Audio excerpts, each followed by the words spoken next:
แล้วสอน แล้วสอนว่าอย่าไว้ใจมนุษย์มันแสนสุดลึกล้ำเหลือกำหนดถึงเถาวัลย์พันเกี่ยวที่เลี้ยวรถยังไม่คดเท่าหนึ่งในน้ำใจคนขอถวายความนอบน้อมแด่พระรัตนตรัยมีพระพุทธเจ้าเป็นต้นขอถวายความเคารพมหาเถระพระเถรานุเถระเจ้าคณะพระสังฆาธิการทั่วโลกมีพระเดชพระคุณพระธรรมเสนาบดีเจ้าคณะภาค7วัดพระธาตุดอยสุเทพเป็นต้นและขออำนวยพรแด่ท่านผู้ฟังท่านผู้ชมสาธุชนพุทธบริษัททั้งหลายวันนี้รายการธรรมะหลังธรรมวัดเย็นของวัดพระธาตุดอยสุเทพออกอากาศทางสถานีวิทยุ พระพุทธศาสนาแห่งชาติและจริยธรรมวัดพระธาตุดอยสุเทพระบบ FM 96 เมกะเฮิรตซ์มีพ่อครูวรรณลบนามวงศ์พรหมเป็นผู้อำนวยการอาจารย์พระมหาประสิทธิ์ประสาธิโกเป็นหัวหน้าสถานีและอาตมาภาพพระครูปริยัติยานุศาสตร์เป็นผู้บรรยายเป็นประจำทุกวันเวลา 18:40 นาทีวันนี้ก็บันทึกเสียงล่วงหน้ามา1 วัน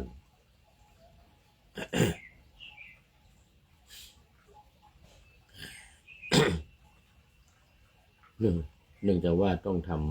ำเป็น MP3 แล้วส่งสถานีทุกแห่งเลยในตอนนี้ จึงต้องทำล่วงหน้าไว้หลายวันยิ่งได้สัก2-3 วัน4 วันยิ่งดีเพราะว่าจะทำให้แอดมินมีเวลาไม่เหนื่อยว่างเวลาไหนก็ทำได้ตามสบายแต่ถ้าเวลาใกล้ๆแค่3-4 ชั่วโมง5 ชั่วโมงอย่างนี้ไม่ค่อยได้เพราะว่า เร่งรีบเกินไปเอาละตอนนี้ก็เข้ามาสู่เนื้อหาสาระของธรรมะกันเลยอันนี้ก็ยังอยู่ใน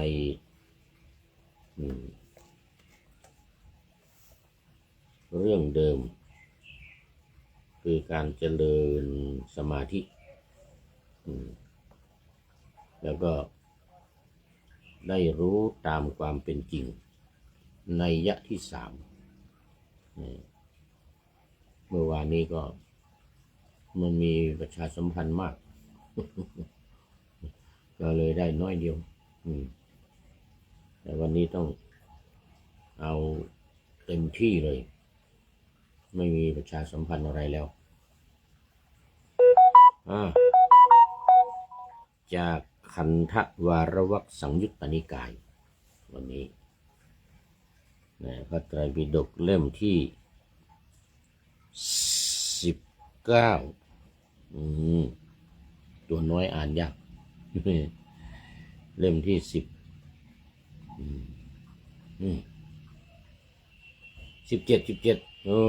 หน้าที่18ถึง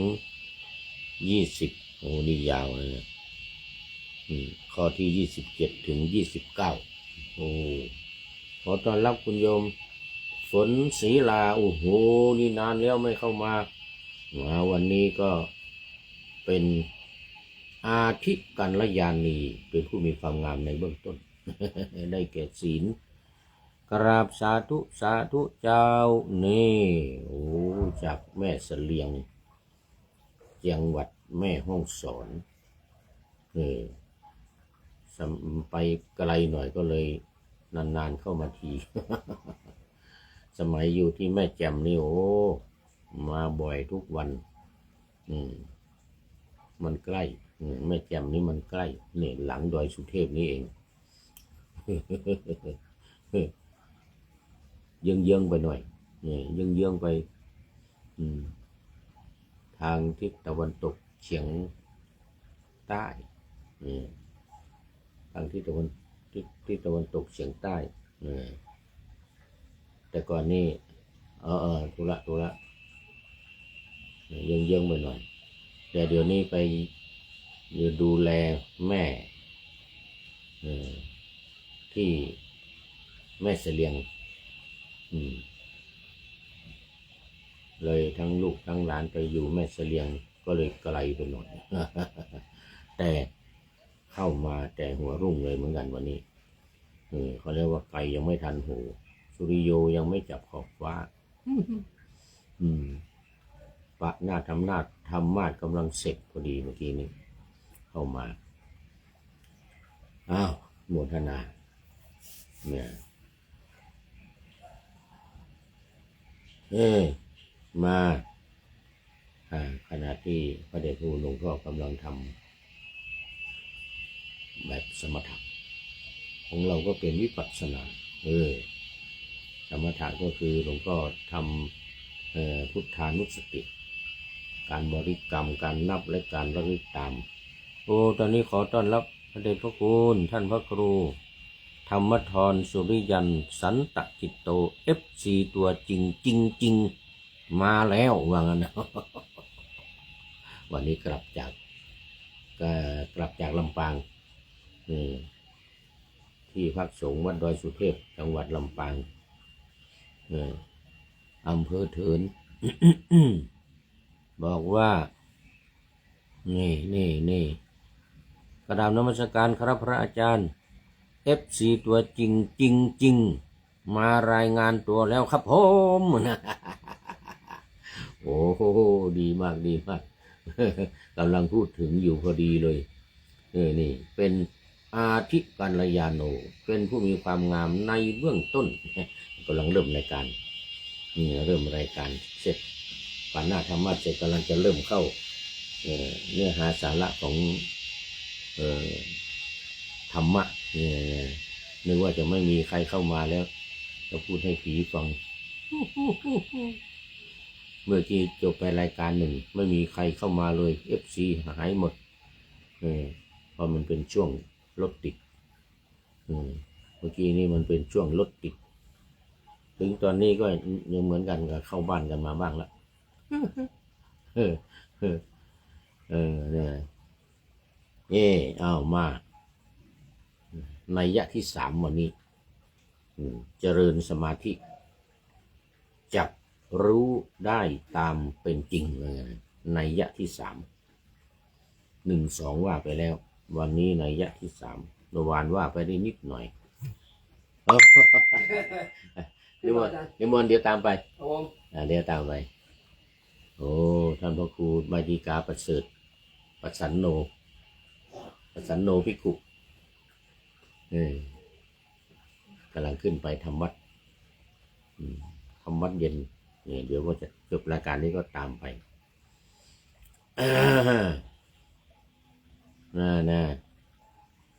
มา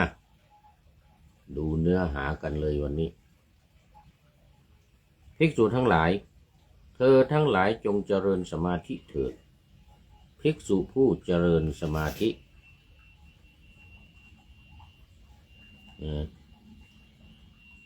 มีจิตตั้งมั่นแล้ว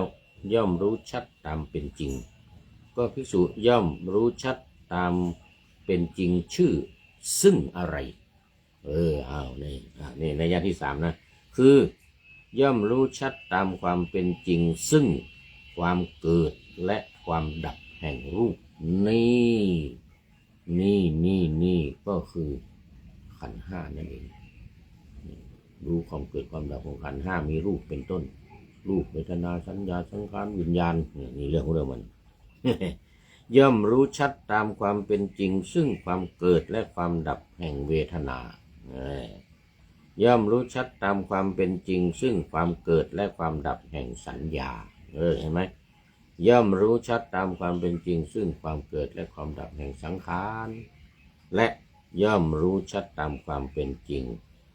ซึ่งความเกิดและความดับแห่งวิญญาณตัวนี้เป็นตัวสำคัญมาก สุดยอดFCตัวจริงถ้ารู้ชัดตามความเป็นจริงว่าโอ้รูปเวทนาสัญญาสังขารวิญญาณเนี่ยนะมันเป็นยังไงเนี่ยนะนี่คือรู้ชัดตามความเป็นจริงนั่นก็คือ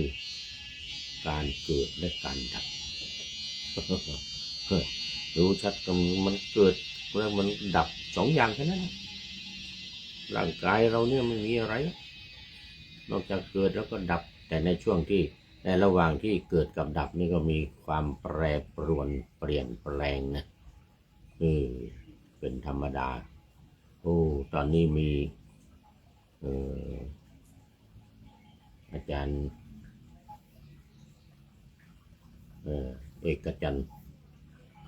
ลืมชื่อไปประเรียนทำ9 ประโยคเข้ามาแล้วประเรียนทำ9 ประโยคนี่ลืมชื่อไปขออภัยนี่สอนอยู่ที่วัด7 ยอดมจร.วิทยาเขตเชียงใหม่วัด7 ยอดเทวันโอ้อาจารย์ดร.เทวันเอกจันทร์โอ้อาจารย์ดร.โอ้สาธุสาธุโมทนาโมทนาเอามาเป็นอาทิกัลยาโนเป็นผู้มีความงามในเบื้องต้น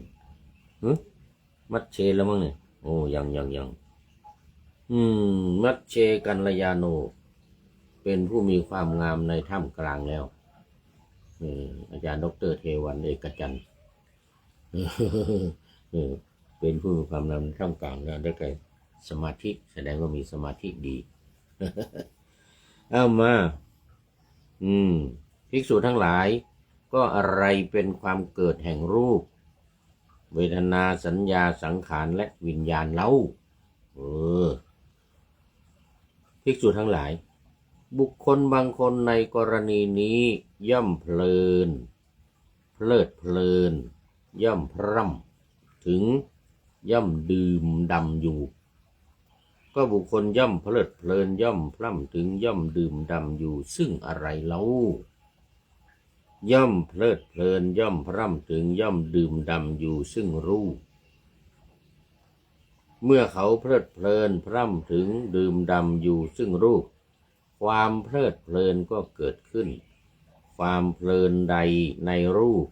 ความเพลินนั้นเป็นอุปาทานคือการยึดการถือยึดมั่นถือมั่นถ้าไม่ยึดมั่นถือมั่นก็ไม่ไปเพลิดเพลินถ้าไม่เพลิดเพลินก็จะไม่มีการยึดการถือมั่นเพราะอุปาทานของเขานั้นเป็นปัจจัยจึงมีภพเพราะภพเป็นปัจจัยจึงมีชาติเพราะชาติเป็นปัจจัยจึงมีชราและมรณะโสกปริเทวทุกขโทมนัสอุปายาตตามลำดับด้วยประการอย่างนี้แหละนี่ก็คือลำดับในปฏิจจสมุปบาทนั่นเอง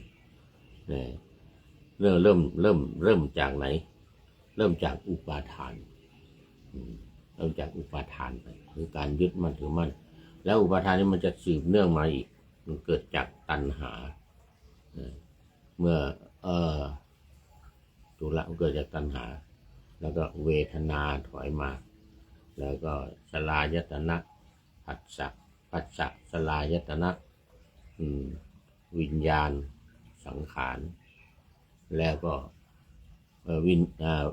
สังขารแล้วก็วิญญาณแล้วก็ถอยมาก็คืออวิชชาเป็นต้นเหตุของมันเป็นต้นเหตุของมันเพราะฉะนั้นถ้าหากว่ามีการเพลิดเพลินดื่มด่ำพร่ำอยู่ถึงรูปเวทนาสัญญาสังขารและวิญญาณมันจึงทำให้เกิดอุปาทานแล้วก็เกิดภพเกิดชาติชรามรณะ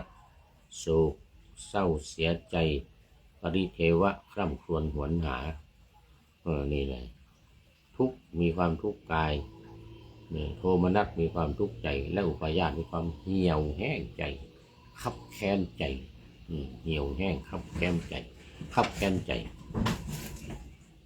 ตามมาโอ้นี่คือสนามกีฬาของหนูบนเพดานนี่วิ่งเหมือนก็แข่งกีฬา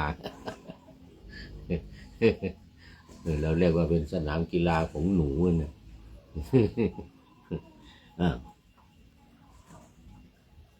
ดูไปดูมาดูไปดูมาก็หมดเวลาซะแล้ว จบในตอนนี้ก่อนในตอนนี้ก่อนเวทนาสัญญาสังขารวิญญาณภิกษุทั้งหลายนี้เป็นความเกิดแห่งรูปเวทนาสัญญาสังขารและวิญญาณไว้แค่นี้ก่อนเพราะว่าหมดเวลาพอดี วันนี้นัยยะที่สาม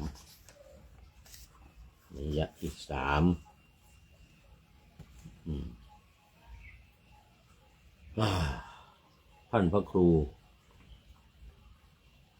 ธรรมธรสุริยัน FC ตัวจริงก็เป็นท่านสุดท้ายอยู่ในรายการวันนี้โมทนาเป็นอย่างยิ่งมาดูข้อคิดท้ายรายการวันนี้แล้วสอนว่าอย่าไว้ใจมนุษย์นี่เป็นที่ทราบกันดีนะสุนทรภู่ สุนทรภู่เป็นผู้ร้อยกรองในเรื่องตอนหนึ่งในเรื่องพระอภัยมณีว่านะในเรื่องพระอภัยมณีแล้วสอนว่าอย่าไว้ใจมนุษย์มันแสนสุดลึกล้ำเหลือกำหนดถึงเถาวัลย์พันเกี่ยวที่เลี้ยวรถก็ไม่คดเหมือนหนึ่งในน้ำใจคนสุดยอดต้องขอบคุณท่านนายพลนเรศจิตลักษณ์ที่นำมาเผยแพร่เป็นบทกลอนการร้อยกรองของนักปราชญ์เอกของโลกสุนทรภู่สุนทรภู่นี่สุดยอดไว้ณที่นี้เป็นอย่างยิ่ง ขออำลาพรากจากผู้ชมฟังที่เดินยืนนั่งนอนฟังทั้งหลายขอให้มีความสุขใจและกายสดชื่นสบายไปตลอดกาลนำเอาธรรมะไปปฏิบัติเพื่อให้กำจัดทุกข์ใหญ่ภัยพานพ้นเกิดตายในวัฏสงสารบรรลุนิพพานทุกท่านกันเถิดปรากฏว่ายังไม่หมดเวลา ต้องขออภัยดูผิด เดี๋ยวยังไม่หมดเวลาเนี่ยยังเหลืออีก10 นาที เดี๋ยวมาต่ออีกไม่ได้เรื่องใช่แล้วนี่อาจารย์ด็อกเตอร์เอกจันทร์ นี่ไม่หมดเวลานี่ภิกษุทั้งหลาย ก็อะไรเป็นความดับแห่งรูปเวทนาสัญญาสังขารและวิญญาณเล่านะภิกษุทั้งหลายบุคคลบางคนในกรณีนี้ย่อมไม่เพลิดเพลินย่อมไม่พร่ำถึงย่อมไม่ดื่มด่ำอยู่ก็บุคคลย่อมไม่เพลิดเพลินไม่พร่ำถึงไม่ดื่มด่ำอยู่ซึ่งอะไรย่อมไม่เพลิดเพลินไม่พร่ำถึงไม่ดื่มด่ำอยู่ซึ่งรูปเมื่อเขาไม่เพลิดเพลินไม่พร่ำถึงไม่ดื่มด่ำซึ่งรูปความเพลิดเพลินในรูปย่อมดับนี่เห็นไหมเพราะเมื่อความดับแห่งความเพลิดเพลินจึงมีความดับแห่งอุปาทานเพราะไม่มีของอุปาทานเพราะไม่มีเพลิดเพลินอุปาทานก็ไม่มีแล้วเพราะไม่มีความดับแห่งอุปาทานจึงมีความดับแห่งภพเพราะมีความดับแห่งภพจึงมีความดับแห่งชาติ เพราะมีความดับแห่งชาตินั่นแลชรามรณะโสกปริเทวทุกขโทมนัสอุปายาสะทั้งหลายจึงดับสิ้นดับลงแห่งกองทุกข์ทั้งสิ้นนี้ย่อมมีด้วยอาการอย่างนี้กรณีเวทนาสัญญาสังขารวิญญาณก็เหมือนเดียวกันถ้าไม่มีความเพลิดเพลินไม่มีอุปาทานก็ไม่มีในเวทนาคือความรู้สึกในสัญญาคือความจำในสังขารคือการปรุงจิตแล้วก็ในวิญญาณคือการจำได้หมายรู้ผ่านทางตาหูจมูกลิ้นกายและใจดังนั้นภิกษุทั้งหลายนี่เป็นความดับแห่งรูปความดับแห่งเวทนาความดับแห่งสัญญาความดับแห่งสังขารและความดับแห่งวิญญาณเอาละนัยยะที่สามนัยยะที่สามที่ว่าเมื่อเจริญสมาธิเราจะรู้ตามความเป็นจริงก็คือรู้เรื่องความเกิดและความดับของขันธ์ทั้งห้าคือรูปเวทนาสัญญาสังขารและวิญญาณนี้เองดังนั้นในเรื่องของการเจริญสมาธิจึงรู้ได้ตามความเป็นจริงนี่เป็นการรู้ตามความเป็นจริงแบบโดยเฉพาะก็ในเรื่องของวิปัสสนานะการเจริญวิปัสสนานี่คือศึกษาและปฏิบัติใคร่ครวญตามความเป็นจริงคือเนี่ยนี่เป็นข้อที่หนึ่งในวิปัสสนอารมณ์ของวิปัสสนาก็คือขันธ์ห้านี่เองเมื่อไม่มีความเพลิดเพลินในขันธ์ห้าการยึดมั่นถือมั่นหรืออุปาทานก็ย่อมจะไม่มีตอนนี้ขอต้อนรับพระเดชพระคุณหลวงพ่อสุทธิสงึมรำจากจังหวัดบุรีรัมย์มาเป็นปริโยสานกัลยาโนวันนี้ก็ขอบพระคุณพระเดชพระคุณหลวงพ่อเป็นอย่างยิ่งคติของหลวงพ่อมี3อย่างนี่แหละถ้าไม่มาเบื้องต้นก็มาเบื้องปลายไม่มาเบื้องปลายก็มาในท่ามกลางมาในท่ามกลางนี่สาธุสาธุพระเดชพระคุณหลวงพ่อเนี่ยมาพร้อมกับหัวใจใสๆสีชมพูวันเกิดของผู้พูดกราบขอบคุณหลวงพ่อเป็นอย่างยิ่งพร้อมด้วยนี่กดไลค์กดแชร์ตุ้มดำสุดยอดเลยโฆษณาเป็นอย่างยิ่งแต่ว่าสุดท้ายจริงๆวันนี้ปริโยสานกัลยาณีปริโยสานกัลยาณีคุณโยมเปรมใจบัวใสนี่หมดเวลาแล้วมาโยมเปรมใจบัวใสมาจากสันป่าตองเป็นปริโยสานกัลยาณีเพราะว่าการเจริญสมาธิก็จบทั้งนัยยะที่1นัยยะที่2นัยยะที่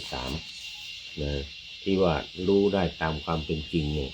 คุณโยมเปรมใจบัวใสก็เป็นปัญญาเลยทีนี้ปัญญาความรู้เกิดขึ้นโดยการพิจารณาเรียกว่าปัญญาเอามาดูในเดี๋ยวดูทุกวันในข้อที่1หน่อยใช่นัยยะที่1นัยยะที่1นี่เจริญสมาธิปัญญาในย่อมรู้ตามความเป็นจริงซึ่งทุกข์สมุทัยนิโรธมรรคก็คือรู้อริยสัจสี่รู้อริยสัจสี่คือทุกข์สมุทัยนิโรธมรรคเนี่ยเธอทั้งหลายเพิ่งกระทำความเพียรรู้ตามความเป็นจริงว่านี้ทุกข์นี้สมุทัยนี้นิโรธนี้มรรคคือการดับการเกิดสาเหตุของความทุกข์การดับความทุกข์และปฏิปทาข้อปฏิบัติให้ถึงความดับทุกข์ได้แก่มรรคมีองค์8ประการ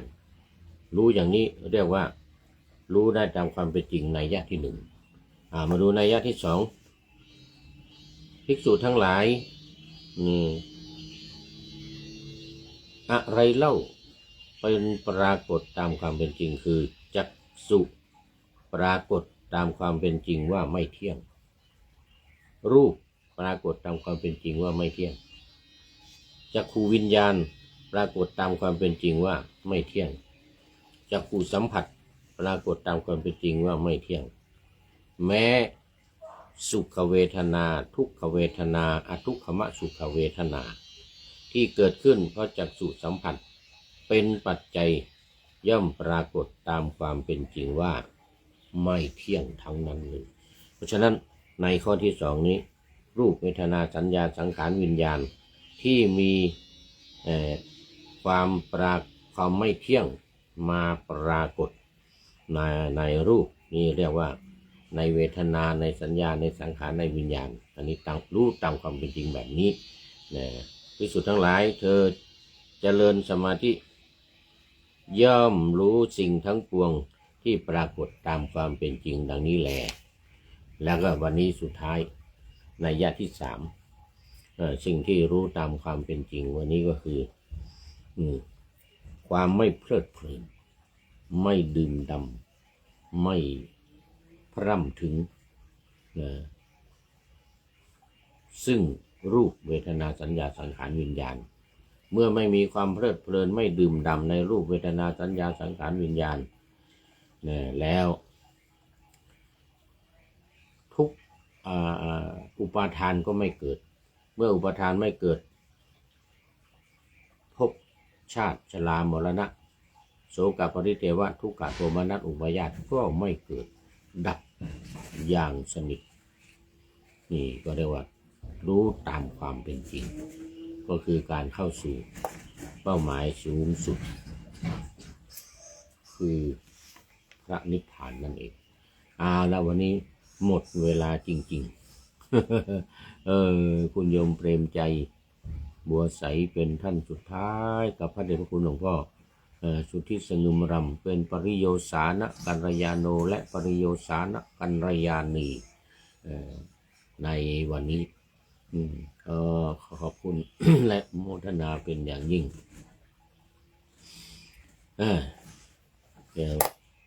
เมื่อกี้ว่าไปที่เมื่อกี้นี้ว่าไปที่หนึ่งก็คือเรื่องของ